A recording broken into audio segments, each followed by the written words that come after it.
obsession. A true story.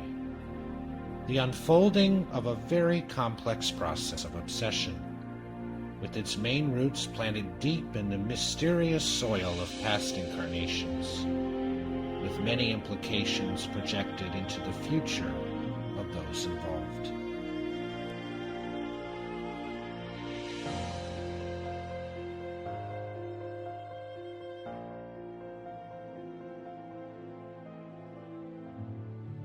Hello, dear friends, and welcome once again to another study session of the book Obsession.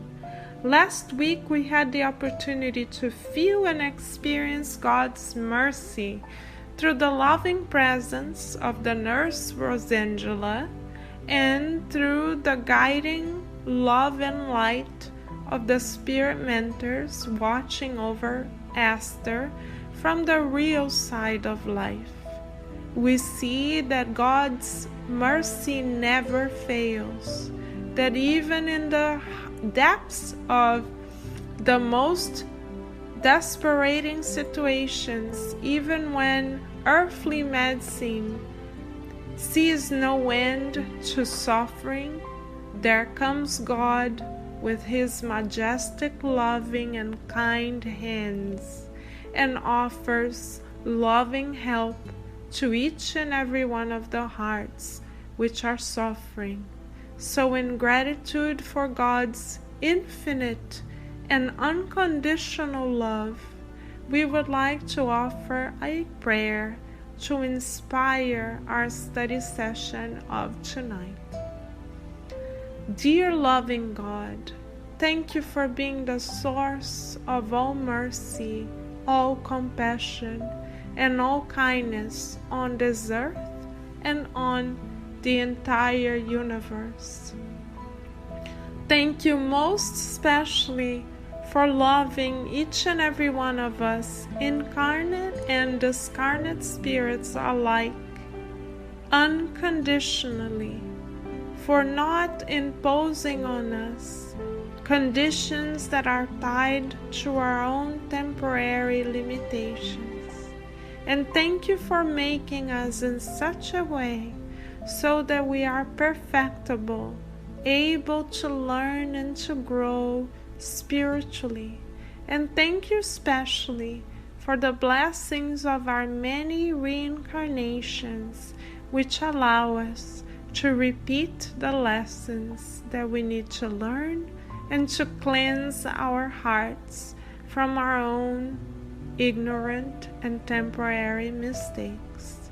Thank you for always giving us the opportunity to renew ourselves and to start anew.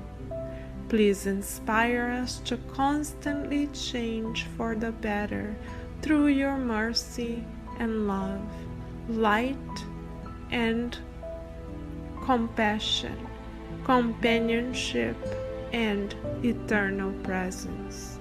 So be it. Let us now, dear friends, listen to our recording of the chapter 10 entitled In the Hospital. Enjoy.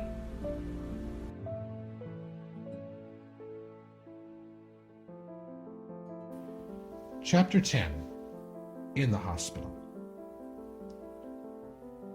Question number 264 of the Spirit's Book. What is it that decides a spirit's choice of the trials which he determines to undergo? Answer. He chooses those which may serve to expiate faults, and at the same time to help him to advance more quickly. In view of these ends, some may impose upon themselves a life of poverty and privations, in order to exercise themselves in bearing them with courage. Others may wish to test their powers of resistance by the temptations of fortune and of power, much more dangerous, because of the bad use that may be made of them and the evil passions that may be developed by them. Others, again, may desire to strengthen their good resolutions by having to struggle against the influence of vicious surroundings. Spirit's Book, Part 2, Chapter 6. After the rescue work meeting, Some of the obsessing entities were removed to specialized institutions in our spheres for further treatment. Spirit nurses and devoted spirit helpers attended those who would have to remain a little longer in the group's spiritual premises because they needed special care and spirit medical care. After the rescue work meeting, some of the obsessing entities were removed to specialized institutions in our spheres for further treatment. Spirit nurses and devoted spirit helpers attended those who would have to remain a little longer in the group's spiritual premises because they needed special guidance and spirit medical care. Becerra de Menezes selected a small group of entities to visit Esther. Angelo, Melquiades, and myself were appointed to work with him. The group so formed, we went to the hospital. Arriving at the pavilion where the girl was, I could not repress a sudden shock mixed with a certain curiosity at the sight I had before me. A vast multitude of idle entities loitered about the place. Hundreds of them, looking disturbed and ignorant of their spiritual conditions, gathered around small groups of patients. Cruel obsessors showed hatred written on their disagreeable faces. Perturbed entities mocked at everything cynically, only interested in satisfying their vices. Other groups of entities wandered about looking for a chance to absorb mental energies from the incarnate patients who were in astral projection due to natural sleep. Merciless tormentors dragged their victims around, imposing incredible suffering on them. The wretched obsessed patients would sometimes faint out of fear at the sight of their torturers. A few minutes later, they would come round only to face the cold eyes of their enemies watching them. There were also some habitated entities, others bearing animal forms, others completely deformed, altogether in a deplorable promiscuity. Idle and indifferent entities filled the courtyards, pacing along as if part of a circus audience, completely alienated from their spiritual reality.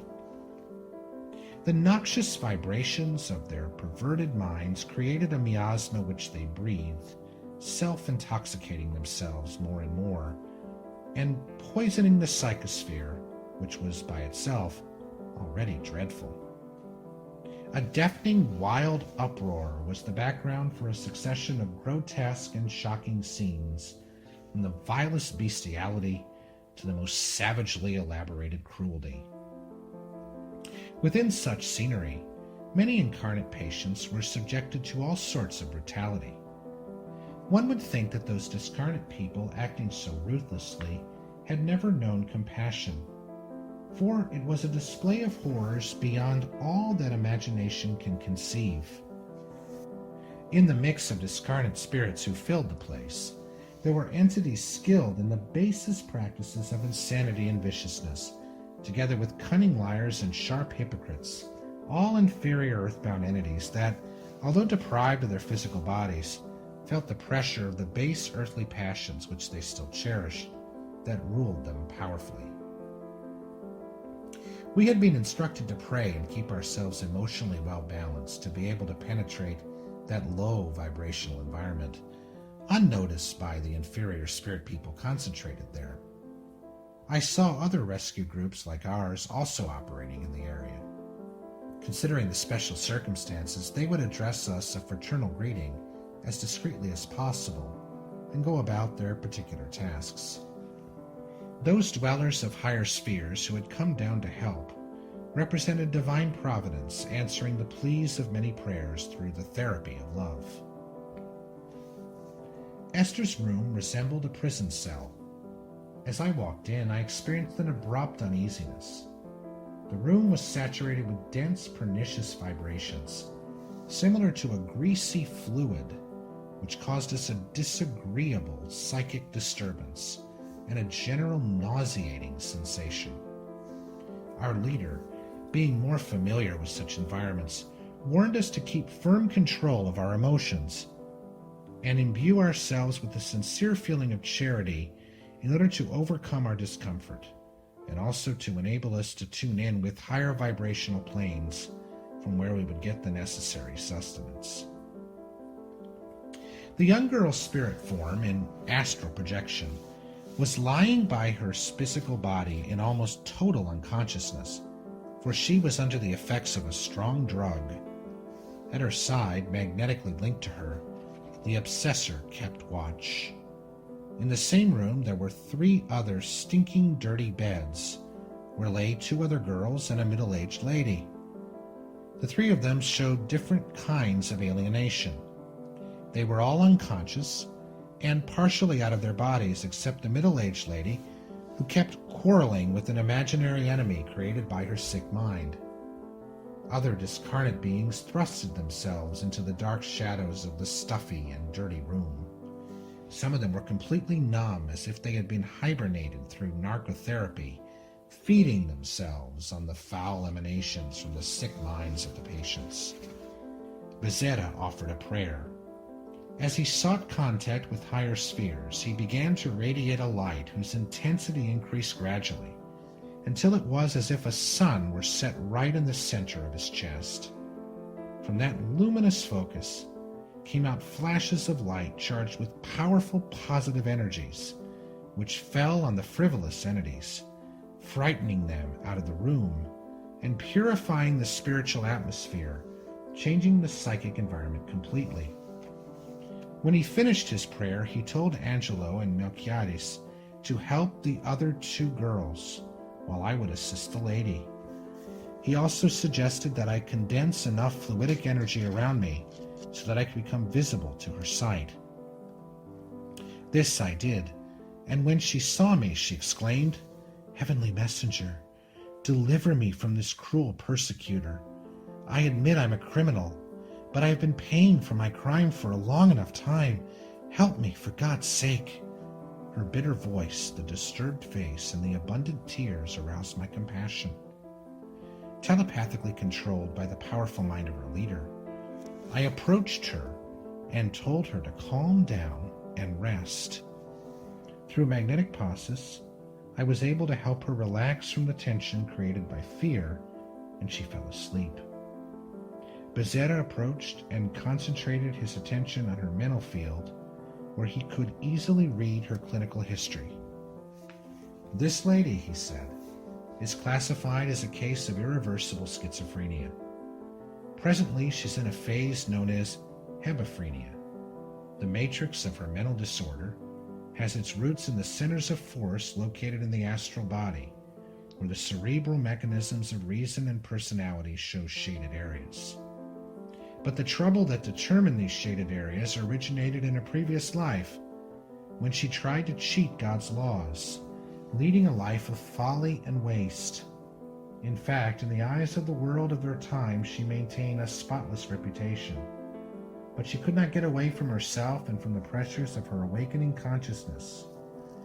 Such pressures damage the mental centers, which respond for reasoning and the balance of the personality, harming the corresponding astral nuclei responsible for the shaping of their present physical form, and so determining the state of mental maladjustment that she is in now."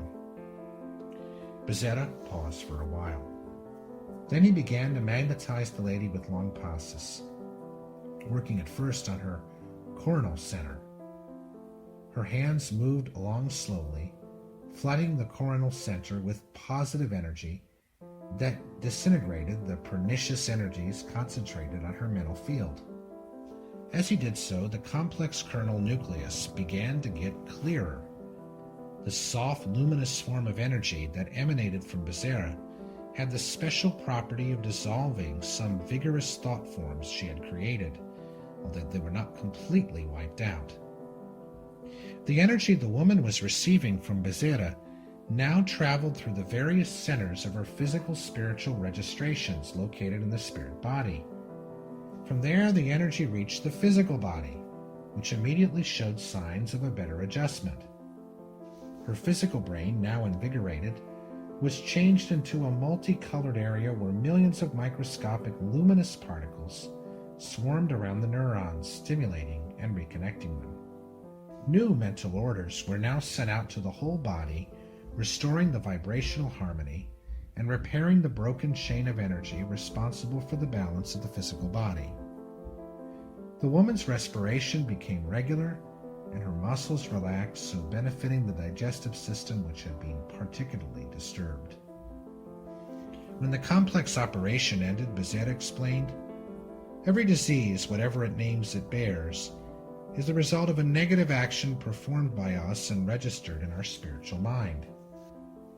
Under the bombardment of the deleterious energies which result from our negative deeds, the biological organizing model, or spirit body, which will help to shape the new physical form, will favor future diseases. Take Eudocia, the lady under our observation, as an example. She will feel better tomorrow because of the help we've given her, but the precipitating causes of her alienation are still within her. Following an indirect self-killing impulse through which she tries to shun her responsibility, she tortures herself, sinking deep down into madness." Our instructor studied the lady more closely, then proceeded.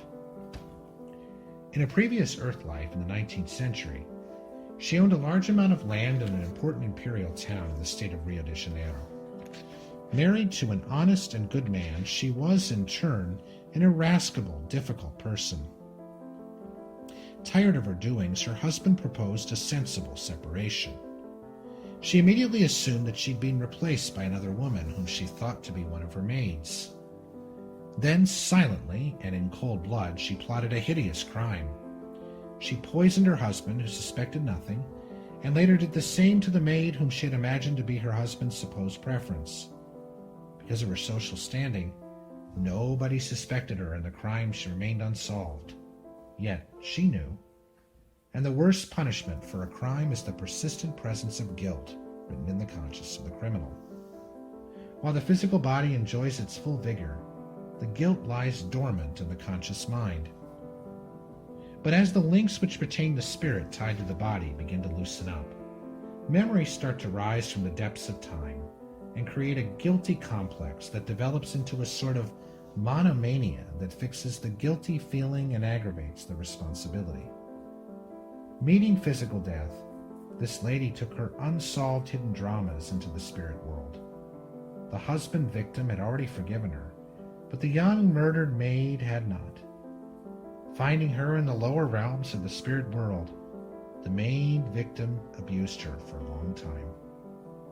Now back in the flesh through reincarnation, Eudocia carried into this new life the strong marks of her crimes, aggravated by the tortures she was subjected to in the lower spheres. Such troubles damaged the centers of her consciousness and originated the disease that afflicts her now.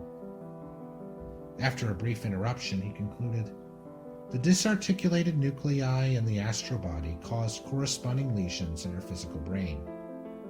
When she reached the age of 30, the same age at which she had committed her crimes in the past, the nuclei opened up and the disease manifested itself, although since adolescence she had shown signs of some degree of derangement." And because he wanted to enlighten the subject, he went on explaining, "According to research made in 1871, hebephrenia, later classified by Kraepelin as dementia praecox, usually occurs in puberty, but it can in fact appear or be aggravated at any age. The disease affects the area of personality producing disorders that generate alternate states of calm and fury and determine mood oscillations of depression and joy, with a tendency to show sudden criminal impulses. All this," he states, "is a natural consequence of man's abuse and disrespect for love, life, and his fellow men. This lady will have to purge herself of her impurities for a little while still. While at the end of this lifetime death claims her physical body once again, she will have cleansed herself and eventually will be able to begin anew under better conditions and try to do whatever good she has left undone." We were edified and surprised at what we had heard and observed. We could perceive divine justice at work. We understood that in the etiology of mental diseases, many agents are properly interpreted by modern psychiatry, but this noble science still lacks a closer contact with the spiritual problems of man. Such contact would cast enough light on these problems to include obsession as one of the agents of insanity. Psychiatrists would then penetrate the realities of the incarnate soul, which would enable them to have a better understanding of the different mental processes involved, whose roots are found in the spirit, the true self, striving along the long road of self-development. So this is quite a remarkable chapter, dear friends, because it lifts the veil of the material eyes to show us how life truly looks like from the real, eternal, immortal, unchangeable perspective of the spiritual realm. When we shift our lenses and start to look at our lives from the perspective of the spiritual realm, we then learn that everything that takes place in our lives obey the laws of cause and effect and are meant to provide us the opportunity to literally have a change of hearts and revisit situations that were previously difficult to us, so that we may free ourselves from feelings of guilt and shame that we may have imposed upon ourselves due to our own past actions. As Dr. Bezerra de Menezes explains in the chapter, guilt is the root and primary cause of all diseases that manifest in the physical body, primarily those of mental origin, of those that are considered to be psychoses. They are blessed tools that God allows us to make use of so that we let go of detriments that may be too heavy for us to carry, spiritually speaking.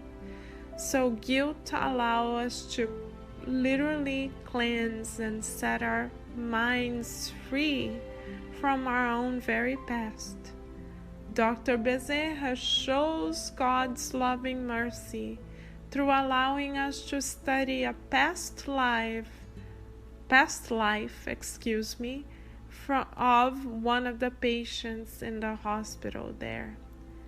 We learned that everything that is happening to her makes sense in terms of her own progressing spiritual evolution journey. So let us thank God for her mercy towards us, knowing that even when we are going through a challenge, that challenge is not meant to hurt us or torture us in any way, but rather to promote our spiritual liberation. Liberation from what, dear friends, you may be asking? Liberation from none other than our own consciousness, because God doesn't demand, God doesn't torture, God doesn't impose. God only allows us to go through experiences that may make our hearts lighter, our minds more joyful, our spirits softer around the edges and more illuminated through the light of experience. Even when the experience is painful, pain is but a conduit of spiritual transformation. So in the eyes of God, all that is meant for us to have and feel in this world is love. So let us seek the good, visualize the good, and mold the good, as Emmanuel has said in the book Thought and Life, with all the resources that we have available, so that we are able to find the joy and the love and the hopefulness that God has reserved to each and every one of us. Let us remember, dear friends, that we are immortal spirits in evolution, and that God, in all of her love, sees us from the top of the mountain. And if she allows us to go through an experience that is challenging, it's because she knows that love will emerge. And as Dr. Bezerra has said in this very chapter, will always win. So let us affirm to ourselves that we are destined to progress as eternal spirits, and that we are meant to be love and to find love and joy in all circumstances. Let these vibrations of joy and love embrace each and every one of you, dear listeners, at this moment, and let us spend every possible moment of this week emanating vibrations of gratitude to God for her unconditional love for each of us. So be it, and until we meet again, we wish you a beautiful week filled with blessings of love, hope, and gratitude.